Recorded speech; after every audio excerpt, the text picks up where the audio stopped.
Oi, caros alunos do curso de licenciatura em Geografia. Chegamos à unidade 3 para dialogarmos sobre os gêneros e tipos textuais. O estudioso Luiz Antônio Marcuschi fala que é impossível não se comunicar verbalmente por meio de um gênero, assim como é impossível não se comunicar verbalmente por meio de algum texto. No nosso caso, aqui, alunos, nós estamos nos comunicando por meio de qual gênero textual? Nós estamos utilizando o gênero textual aula expositiva. E qual tipo textual? O tipo textual predominante é o tipo expositivo com caráter informativo. Cada texto possui uma linguagem e estrutura própria, ou seja, o texto narrativo tem a sua própria estrutura e obedece a determinadas regras, que difere do texto argumentativo, que também tem sua própria estrutura.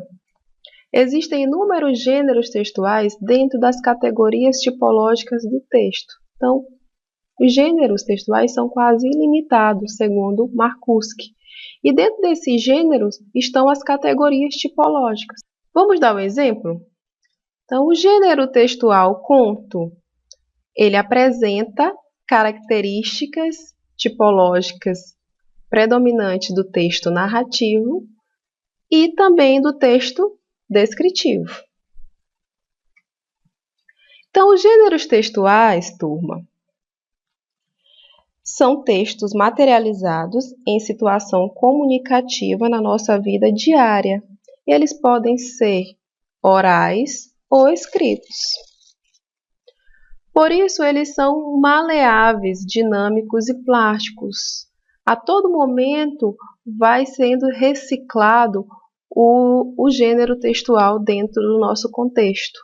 Vamos deixando de usar alguns e outros vão chegando na nossa sociedade. Querem ver um exemplo? Quem ainda escreve uma carta e vai ao correio para mandar ao ente querido que mora em outro estado? Hoje nós utilizamos o e-mail, que é muito mais rápido. É o meio muito mais rápido de chegar à informação, de nos comunicarmos com alguém. Daí nós percebemos a dinamicidade em que os gêneros textuais têm na nossa própria sociedade. Então, assim como eles surgem, eles deixam de existir com a evolução da nossa sociedade.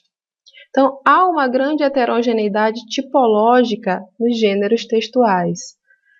Cardápio é exemplo de gênero, receita, um anúncio, o informativo lá na nossa universidade, o bilhete, a nossa agenda, quando a gente precisa realmente lembrar de algum compromisso, lembrar que precisamos estudar para a disciplina de língua portuguesa, a biografia, textos instrucionais, entre outros. Então, há uma grande heterogeneidade desses gêneros textuais.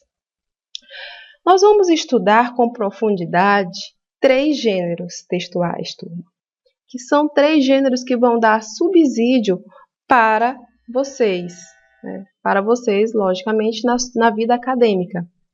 O primeiro deles é o resumo, que é a apresentação concisa do texto. Dentro desse gênero textual resumo, existem 2 tipos. O primeiro se chama indicativo. Ele apresenta os pontos principais do texto. É aquele resumo quando nós nos deparamos com a leitura de algum artigo e aí o autor ele sempre apresenta o resumo no início, que é justamente para te situar, para delimitar o tema que ele vai apresentar naquele artigo. Esse é o resumo indicativo.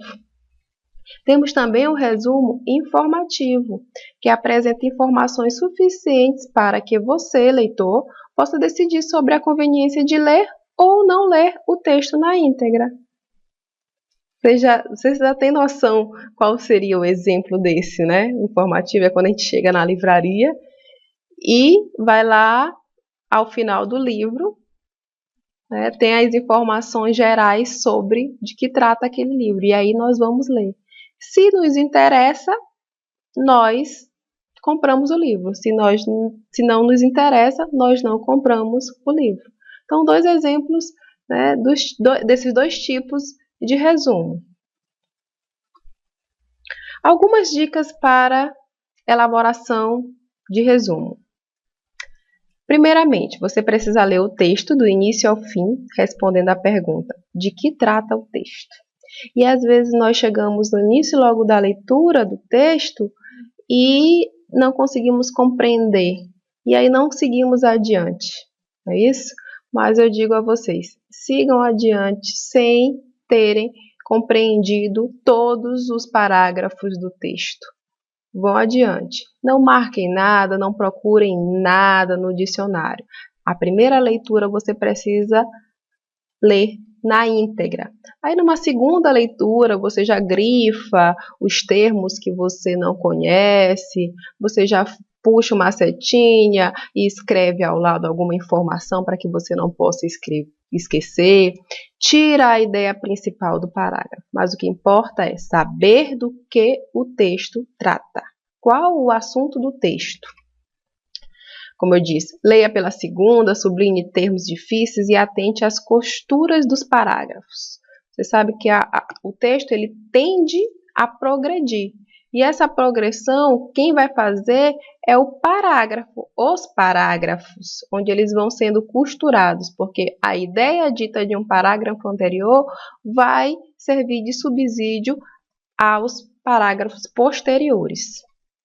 Organize as ideias que são apresentadas no texto, é como eu disse a vocês, puxem a setinha ao lado do texto e escrevam com as suas próprias palavras o que vocês compreenderam de cada parágrafo.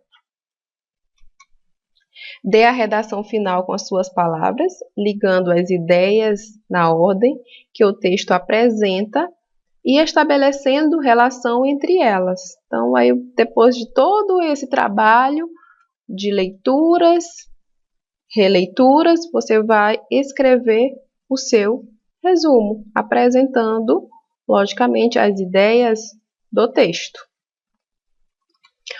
O segundo gênero textual que nós estamos estudando é a resenha.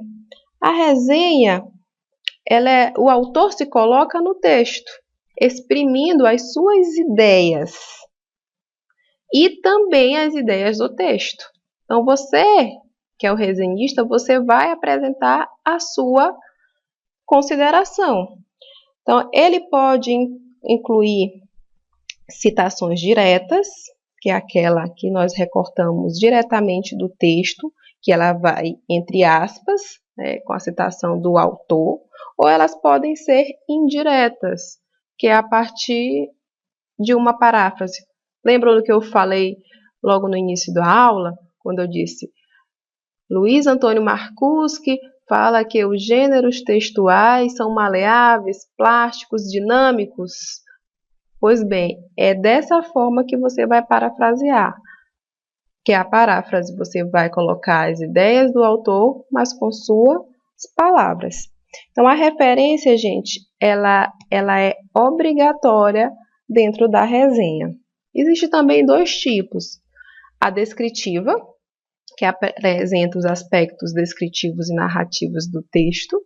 Então, você vai apenas apresentar o texto, seja apresentando as citações diretas ou indiretas.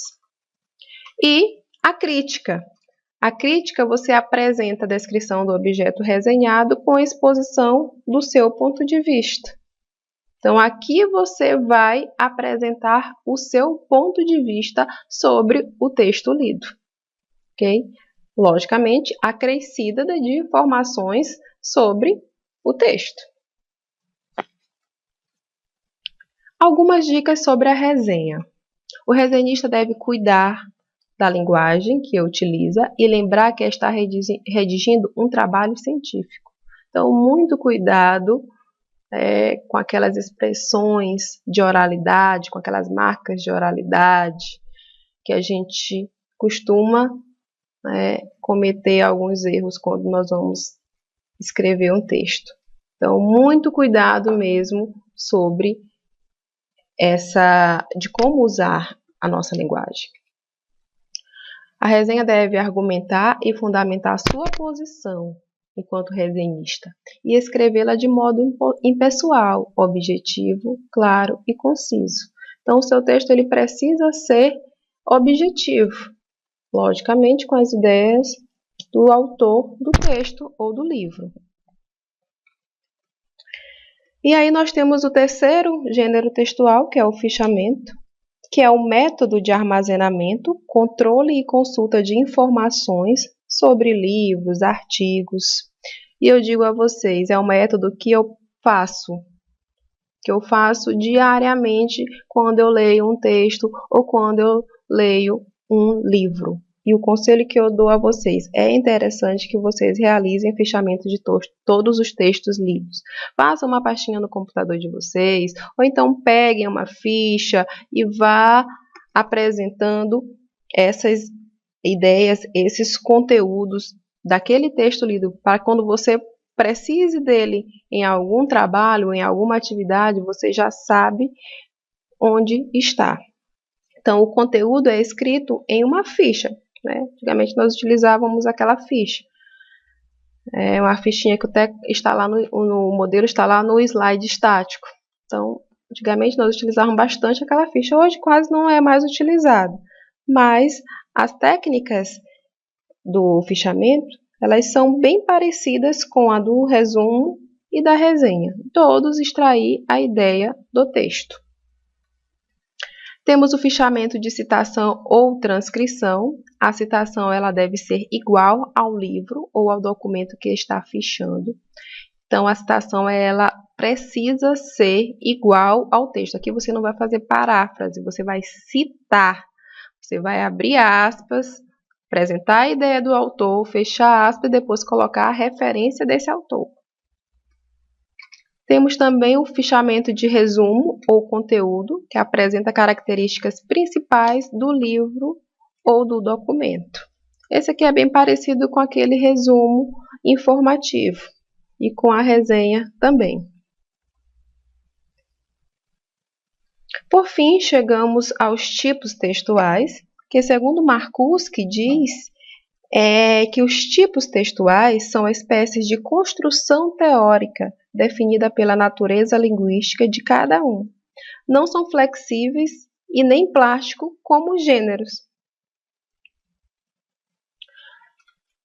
Nós temos o tipo textual descrição, que é o ato de descrever objetivamente ou subjetivamente coisas, pessoas ou situações. Os gêneros que se apropriam da estrutura descritiva são laudo, relatório, ata, guia de viagem, entre outros. O segundo tipo textual é a narração, e a sua principal característica é contar uma história, sendo ela real ou não, geralmente situada em um tempo e espaço, com personagens, narrador, clímax, desfecho, entre outros elementos. Dentro desse tipo textual, narração, tem os gêneros que mais se apropriam dessa estrutura, que são os contos, como eu já tinha falado anteriormente, crônicas, romances, biografias, entre outros. E o tipo textual dissertação, que é um texto opinativo, em que as ideias são desenvolvidas por meio de estratégias argumentativas. Sua maior finalidade é conquistar a adesão do leitor aos seus argumentos, logicamente apresentados. Para isso, você precisa ter bons argumentos para conquistar essa adesão do leitor. Os gêneros que se apropriam dessa estrutura dissertativa são ensaio, carta argumentativa, editorial, entre outros.